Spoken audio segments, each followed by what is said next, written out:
Hello everyone, and welcome to my channel. I'd love it if you could leave a comment letting me know where you're listening from around the world. Also, don't forget to like and subscribe if you're enjoying this video. Story 1. I always pack the same way when I camp. Same order, same pockets. Muscle memory built from years of sleeping on dirt and trusting my gear more than people. Top flap, headlamp, folded map, lighter. Right side pocket, water filter. Left side pocket, socks. Always socks. Inside, food bag on top, then clothes, then sleep system. I can pack it in the dark. That's why I noticed it on the second morning. I reached for my headlamp without looking, and my fingers hit empty fabric. I froze, still half asleep, hand hovering where it should have been. I checked again. Nothing. I found the lamp in the left side pocket, wrapped neatly in my spare socks. Not tossed, not jammed in, rolled carefully, like someone wanted it protected. I stood there staring at it, feeling stupid. I laughed out loud, the sound too loud in the quiet trees. Told myself I must have packed it that way the night before.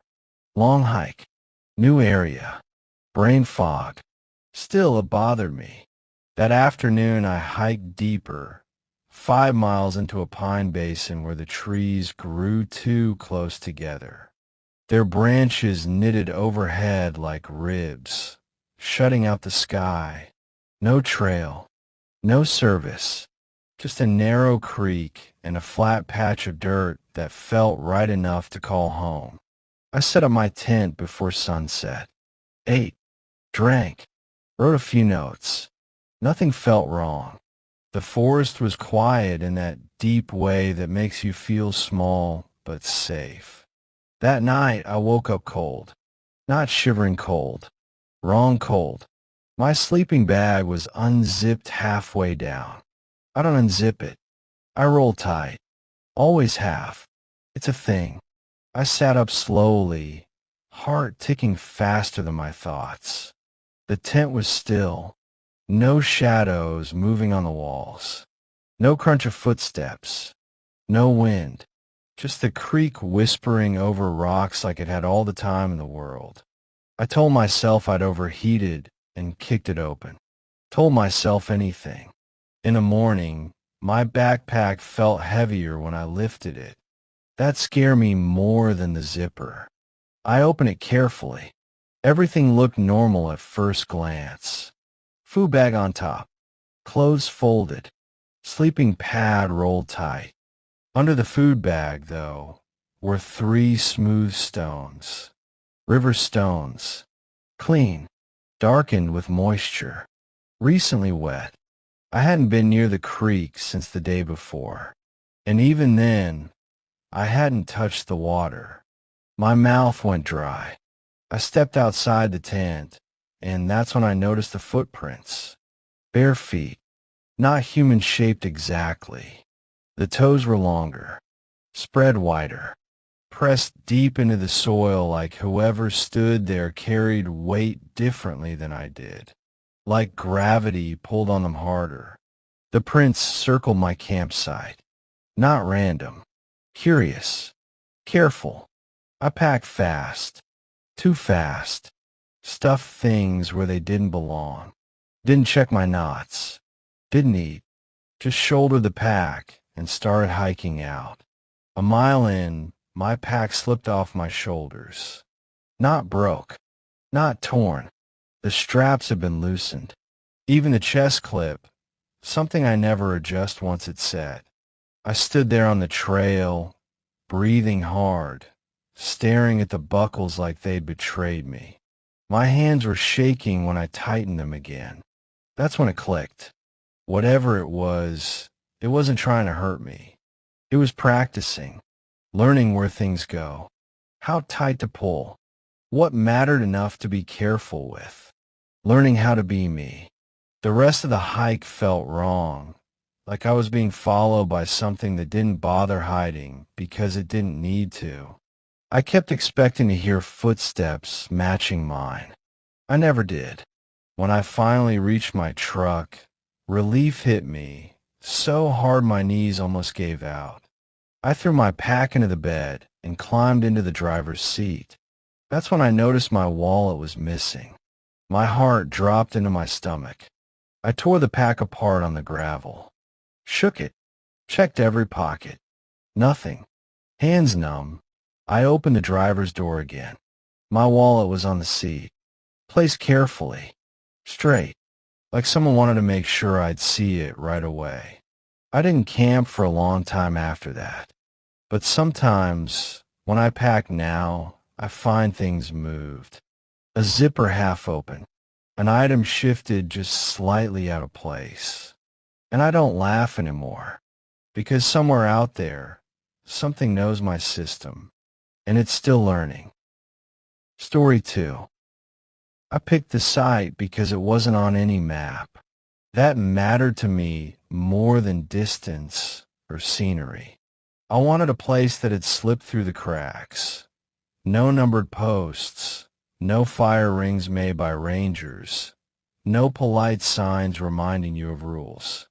Just a clearing off a forgotten fire road, the kind you only notice if you've already decided to stop looking for it. The forest there looked tired. Old burned scars blackened the trunks like bruises that never healed. Deadfall lay piled in awkward angles, as if the trees had given up mid-sentence. No birds, no insects. The quiet felt deliberate, perfect. I pitched my tent before sunset and cooked dinner without turning on my headlamp. I like letting my eyes adjust naturally. When a fire burned down to red coals, I sat back and listened to nothing, not even wind. That's when I heard it, a voice from the trees, soft, curious, too close to be yelling. Hello. My body locked up. That word didn't belong out here. People don't say hello in the woods unless they're trying to be polite or they're trying not to sound dangerous. I answered without thinking. Yeah. The word slipped out like a reflex, like muscle memory. The second it left my mouth, I knew I'd made a mistake. Silence swallowed everything again. A minute passed, maybe 2. I told myself it was another camper, someone who'd wandered off trail and felt awkward about it. I almost laughed. Then the voice came back. Arslan, my name. It wasn't shouted. It wasn't whispered. It was spoken the way someone says your name when they're checking if you're still listening. Nobody knew I was there. I hadn't posted. I hadn't told anyone. I'd taken a random turn off a road that barely existed anymore. Who's there? I shouted, standing up so fast my chair tipped over.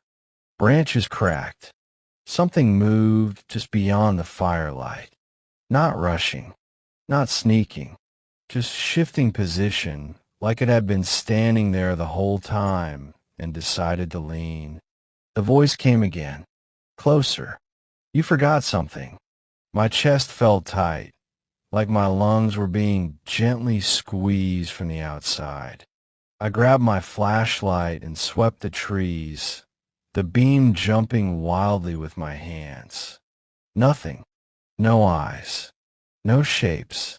No footprints in the ash around the fire. I slept with my boots on that night. I kept the flashlight in my hand, thumb resting on the button until it hurt. Around 3 a.m., the smell woke me. Not smoke. Perfume. Old and sweet. Powdery. Like something you'd find clinging to a sweater in the back of a closet.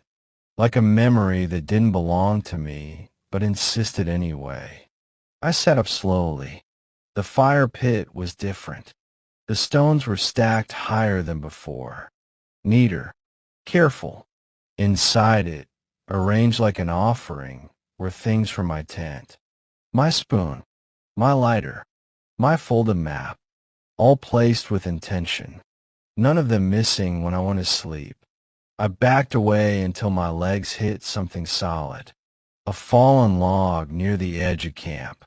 Carved into it, deep and fresh, was my name. Not quite right. One letter wrong.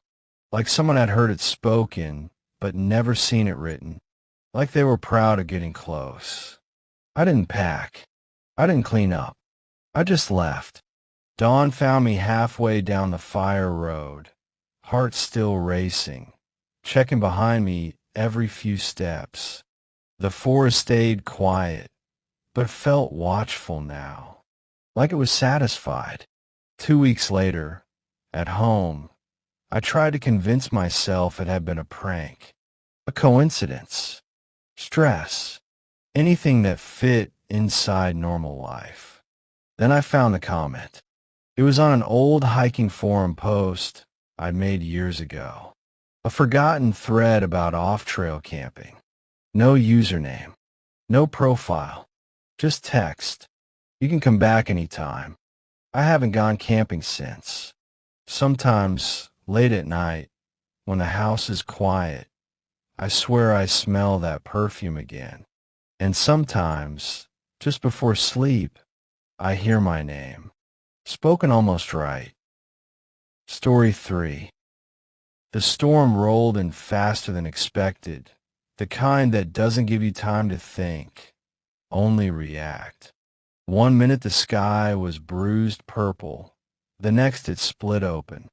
Thunder cracked so close it rattled my teeth, shook the ground beneath my boots.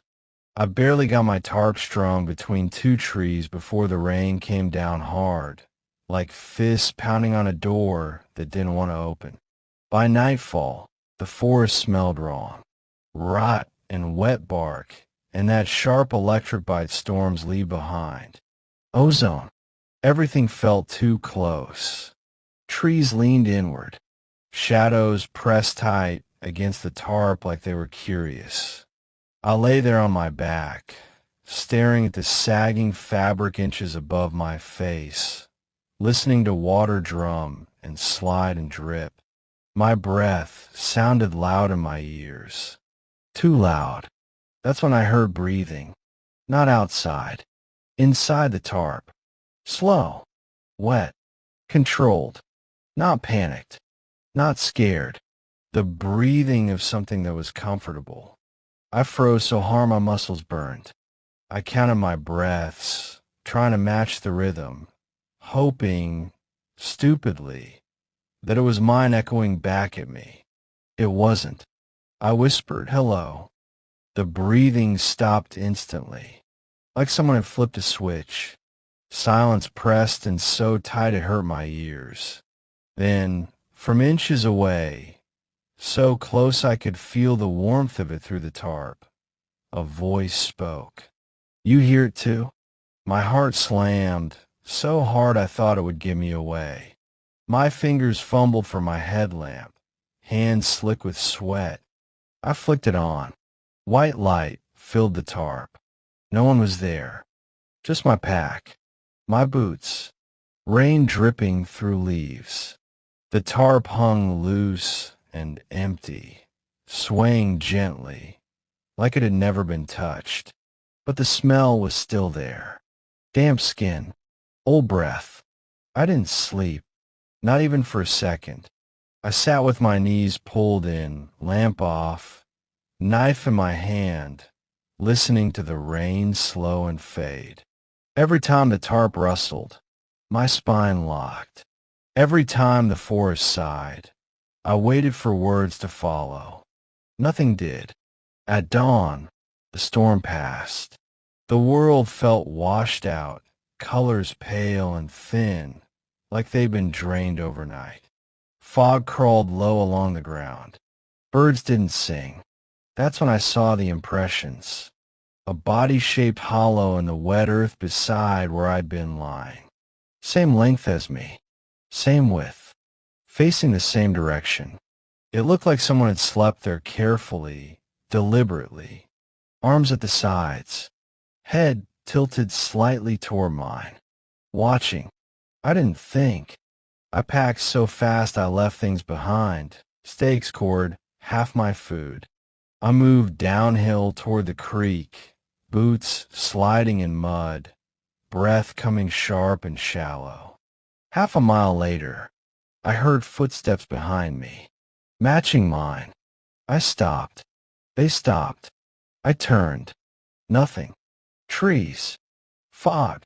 Wet leaves. The creek gurgling ahead. Then I heard my own voice. Wait up. It came from the trees to my left. Same pitch. Same tired rasp. Same exact way I say it when I don't want to sound scared. Something inside me broke loose. I ran. Branches tore at my arms. Roots grabbed at my ankles. The voice followed, never louder, never softer. Always just behind me. Always calm. Wait up. Don't leave me. I was cold too.